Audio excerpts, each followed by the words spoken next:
Ready, set, go, bro! What's going on?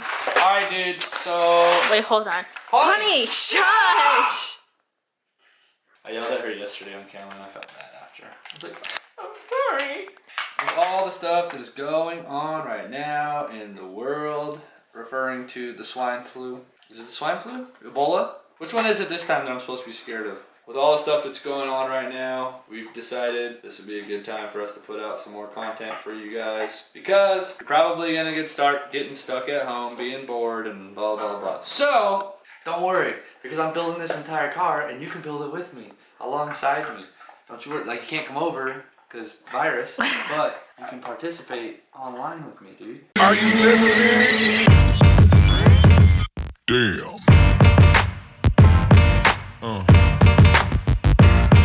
Yeah.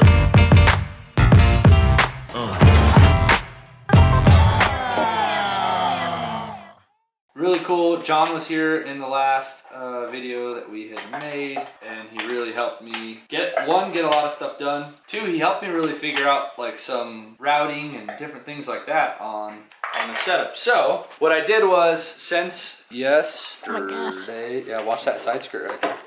Oh, so first of all, can we just talk about the quality of craftsmanship that Joe put out? This is the Street Fighter LA fender.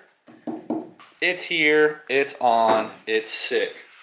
I also have the side skirts done. They were modified pretty heavily to fit the Street Fighter kit. And then the rear Street Fighter overs are over there as well. I need to pick up the whole rear 2F Performance rear end, the roof, and the doors. And I'm gonna do some stuff to the doors to kind of show you guys a cool little tip and trick for race car doors, or to set up your doors similar to race car doors. The craftsmanship and quality that Joe's been putting out for me this season, along with last season as well, but just this season I'm just blown away because he's had his hand a lot more involved in this. So Joe from There Is a Difference Auto Body in North Fontana. Joe does like insurance work, he does race car work, he does all kinds of work. So if you have any needs, like you go and hit your car on a wall, I'm not going to mention any names, but somebody took their car over there after somebody told them the chassis was trash, and Joe straightened it back out and fixed it. And then the other person who said it was trash went and like added some reinforcement stuff. Joe can straighten your car out. I have not brought a car to him that he could not fix. Joe's amazing. Joe also paints really good. Joe can also help your mom out when she rear ends somebody on the freeway because she's texting you, telling you how much she loves you, and you care about her so much that you send her to Joe so she can get a better deal repairing your car. Joe painted the chassis, painted the body kit, he did some fiberglass work on those side skirts for us.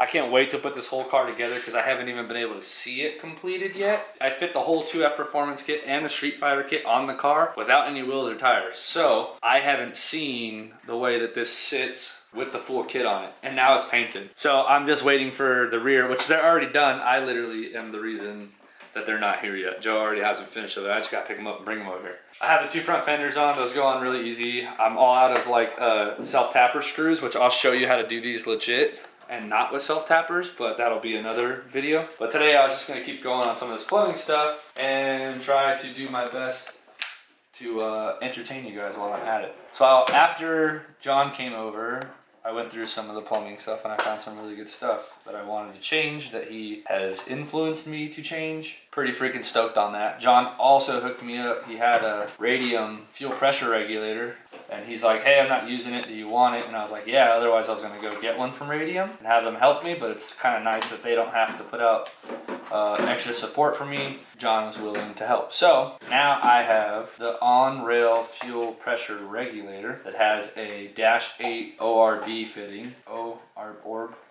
ORB fitting. So now I'm just gonna mount that on here. Very, very simple process. This all swivels, so you screw on this piece first. And I put some extra Teflon on there, liquid Teflon on the threads, just to help out. This is an O-ring setup, so it's not exactly, it doesn't need to have Teflon on there, but because I'm trying to prevent any kind of fuel fire from happening after what I've seen, this is the route I'm going. Teflon and O-rings to be extra careful. So we'll get this nice and bottomed out. It's on there now. These guys are the smaller size, but see that how that O-ring's flaring out right there? It's like being pushed out of it. I don't think it's set right, so probably have to redo this one. This one's good. So now that's on there. What I'll end up doing is sliding this little lock piece into position, which I can just slide it on here. That hooks into the fitting there.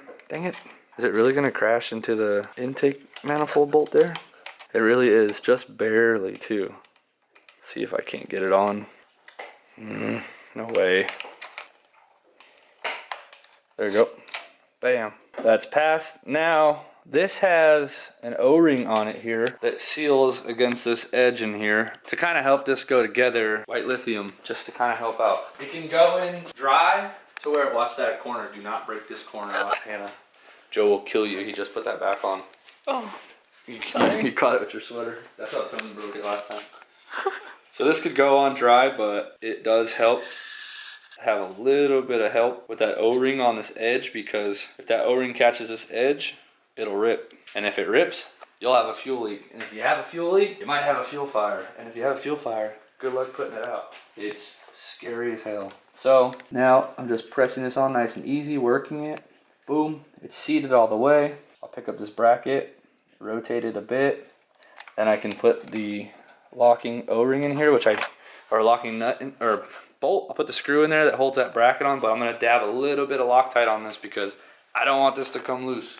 So I just put some red Loctite on the screw there, on the side, and another screw here on this side, and that holds the regulator into this Dash 8 ORB fitting that Radium sends with it, and luckily our fast fuel rails were the same Dash 8 ORB. So that's there, and now this nipple up here will get a vacuum off of it to somewhere on the intake manifold, which is kind of cool because we could actually undo these Allens here and we can rotate this and it can come off at an angle there or an angle here is what it looks like. Pretty sure we can do that. But the Dash 6 return will come off of here. Again, you regulate the fuel pressure after the rails, because if you do it before, you run the risk of starvation to the last injector, especially in a system like this sort. Usually on most LSs, run it after. So the full potential of your fuel rails is in your rails. Everything is regulated after.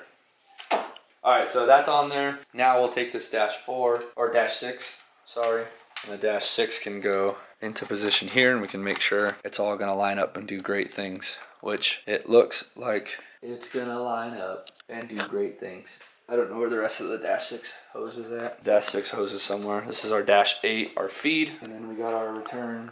It's somewhere down there. It must have fallen. We got a fallen Conrad somewhere back here. Anyways, that's gonna work out great. We'll maintain the 90 on this side, and what'll happen is this Dash 8 will come all the way back over here to where the Dash 6 is, and these two will go together back through the trans tunnel and all the way back to the back of the car. So again, if I had to work on this, or I had for some reason to disconnect my fuel lines, you're talking about disconnecting the Dash 6 here and the Dash 8 here, and now the full fuel system is disconnected from the car. It's also laced up above the transmission and out of the way, so everything can be dropped without the fuel lines having to be removed or anything like that. Fuel disconnected, boom, boom, boom. Coolant disconnected. Very, very, very simple. I'm building this car so simple, it's ridiculous. It does not take much to do a car this way. It's a lot harder to go overcomplicated and put all kinds of crap in the system that doesn't need to be there. This is gonna be really, really good, I'm telling you. And it's gonna be huge. It's gonna be huge. The best we've ever had.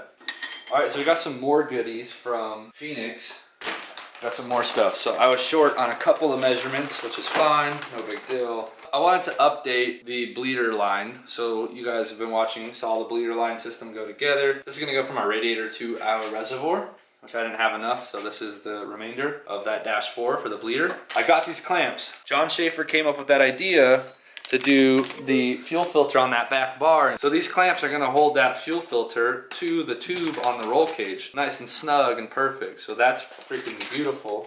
What I assumed, which I need to check right now, what I assumed was that the filter was the same diameter as the BC external reservoir for the coilover. All I need to do is check if it is, and if it is, then I can mount the reservoirs up tonight too. It's a 5 or it's standard. It's standard, and the standard pack is literally still the only pack I don't have, which I have it, I just can't find it.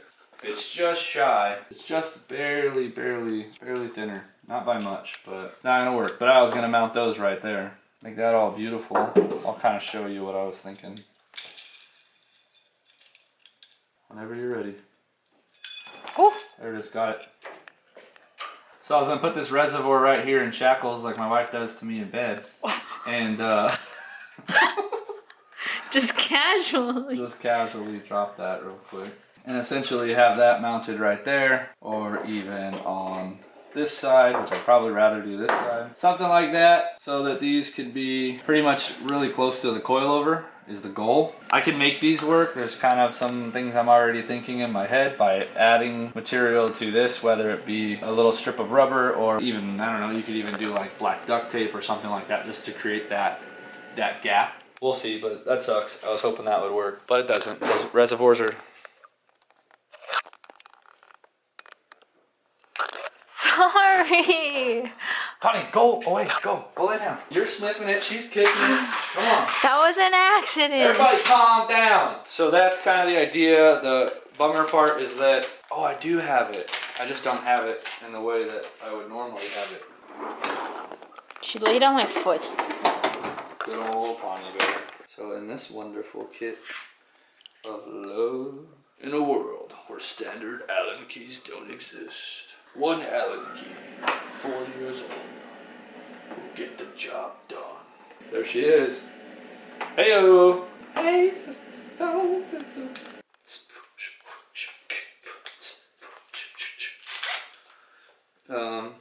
So two of these are gonna go and hold fuel filter in place. And we gotta get the fuel filter held in place because I gotta build lines to go to it and from it to the motor. So, all right, so we'll cut these mock-up zip ties out of the way. And we'll push these out of the way also.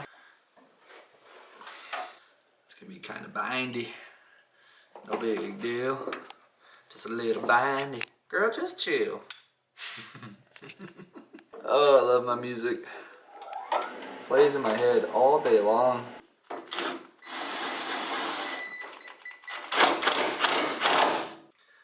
Bam! Dang, by the sturdiness of that, you only need one. Oh well, we about two. Way to go, Hannah. So these clamps are gonna hold, one's gonna hold one filter, the other will hold the other filter, and that should be how that goes. I want to kind of make them even, so each one's holding the filter canisters in a very similar fashion and location, really. Bam. Super overkill for a filter, but look at that. Nice and mounted clean. I can still pop off the ends, service it if need be. This will all be shrouded, so I won't be able to get in here, but I can totally climb into the trunk, remove the trunk, and get these off if need be. The next step is going to be creating the fuel lines to go to the front. So what I did is I bought another Dash 8. Problem is we ran a Dash 8 all the way up to the front, but I can pull this out still. So I need a Dash 8. Now the way that this is going to go, super clean, is that the Dash 8 now will come out of here. It's going to 90 into the fuel filter, which I can move the fuel filter kind of accordingly so that this line is nice and straight. I can move the fuel filter over to the right. This line comes down, 90s into here. The other one will come out of the other side and 90 straight down, and then this Dash 4, or the Dash 6, sorry, I keep calling it 4.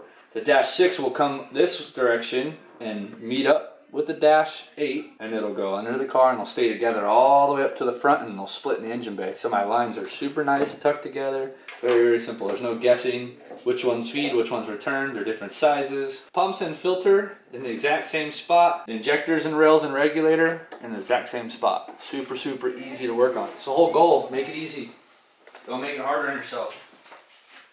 Alright, so I want to show you real quick. Ended up turning into a pretty hectic day, running all over the world back and forth, but I wanted to give you guys just the end of this video real quick and kind of show you the finalization of my fuel system. All these lines will be cracked and then cleaned out and then put back on. So again, make it simple. Very, like, just super, I'm so happy with this system. Alright, so here's our fuel pressure regulator, the Radium setup, bolt straight to the rail. These 5 screws here are in a certain pattern. I think what I'm going to do is end up taking this off, clocking it at an angle. It looks like the nipple comes out either between the bolts, so I can either have the nipple come out in this position or even this position back here. And from what I remember, there is a small, yep, It's right there. There's a small nipple on the back side back here in the manifold. So I might end up having it come out of this corner here because I don't want to run into this and I don't want to do a 90 into the manifold. So best option is probably over here and just have a nice little looped line back there for the vacuum on the fuel pressure regulator. But there it is. It's mounted to the fast rail. So that's super freaking clean. This is our dash 6 return. You can see it going down here. You can't really see.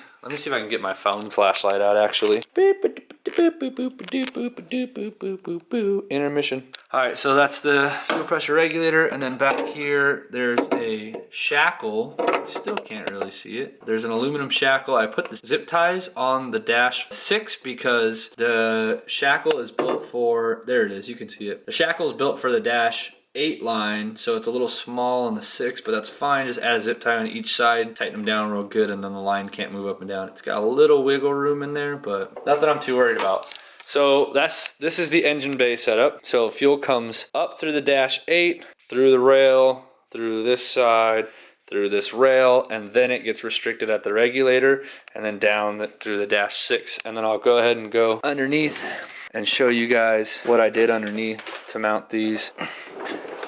Alright, so this is one of the reasons I don't cut off all of these like little studs here. See that stud, that factory stud? One of the reasons I don't cut that off is because you might end up using them, such as what I did. So you can see the fuel lines going up this side. I'll have to adjust this shackle here. Try to figure out a way to keep it away from that port there on the transmission. But it rolls all the way up. You can see it go all the way up that way. And then it comes this way, and then the shackle's here. And then you have a P-clamp, which I'm all out of shackles. Otherwise, the only thing I'd do different is I would add one closer. I would add one in this area here to kind of help it. But I also don't want this line rubbing against the stud here because I put a P-clamp there holding the stud. And then you have another P-clamp off of one of the studs with the shackle. And then it comes out here, another shackle, another P-clamp, and then over here another P-clamp, another shackle, and then up this way to a shackle, and then up to the fuel cell. And so this is nice because originally those are the fuel lines. If you look,